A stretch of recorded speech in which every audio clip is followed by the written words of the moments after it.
día como a hoxe de choiva en Outeiro de Rei, máis de 120 persoas viñeron dende toda Galicia, dende un montón de procedencias. Os dous puntos fortes deste paseo guiado foron Penas de Rodas por un lado e o Miradoiro da Terra Chá por outro, dous puntos emblemáticos do Concello de Outeiro de Rei e tamén da Terra Chá, as Penas de Rodas como un lugar patrimonial antiquísimo, do que hai moitas hipóteses distintas de por que poden estar esas dúas rochas tan grandes aí, e o Miradoiro da Terra Chá, unha maravilla non tan coñecida, non moi coñecida, para observar toda a comarca da Terra Chá dende as alturas. A primeira cousa é que me sorprendeu bastante que un día como a hoxe de unha climatología tan mala, pois que houbera tanta xente.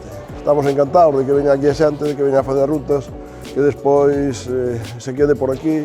Hai moitas outras cousas como pode ser un zoo, como pode ser un sitio de aves, hai espacios naturales, o propio río Miño, somos reserva da biosfera. Esta é a terceira andaina que fago, non me resultou así dificultosa, aínda que houbo certas subidas, por exemplo, cando fomos ao Miradoiro de Paraños, que a verdade merece moitísimo a pena, eu recomendo. Venimos de Madrid a pasar aquí unos días en Galicia y ayer por la tarde justo la prima de mi chica nos escribió ella. Os agradezco un montón la organización que habéis tenido, el cuidado que habéis tenido, cómo habéis explicado toda la ruta, cómo había vehículos de apoyo. Es algo que es inmenso y te hace entrar muy en contacto con la naturaleza y darte cuenta de a veces lo pequeñitos que somos y el respeto que debemos tener por ella.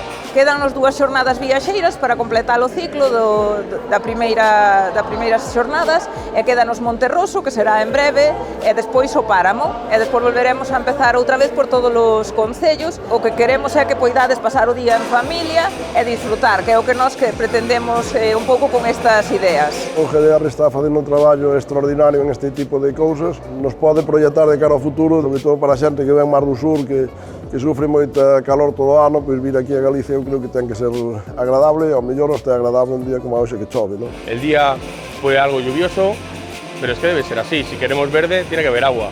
Nosotros venimos de una zona rural de Madrid, lo frondoso de estos bosques, allí no lo tenemos.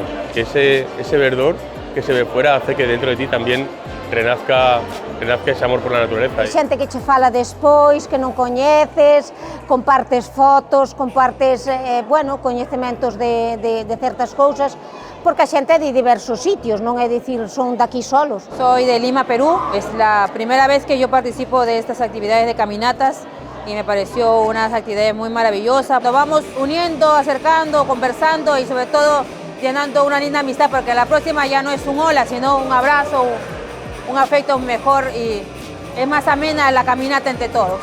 Contentísimos de xuntar a tanta xente, de facer enlace entre persoas de tantos lugares diferentes, permitir que a xente coñeza distintos concellos da nosa contorna e, desexando xa tamén comezar a segunda volta na que ofreceremos novidades neste tipo de actividades que nos están gustando tanto.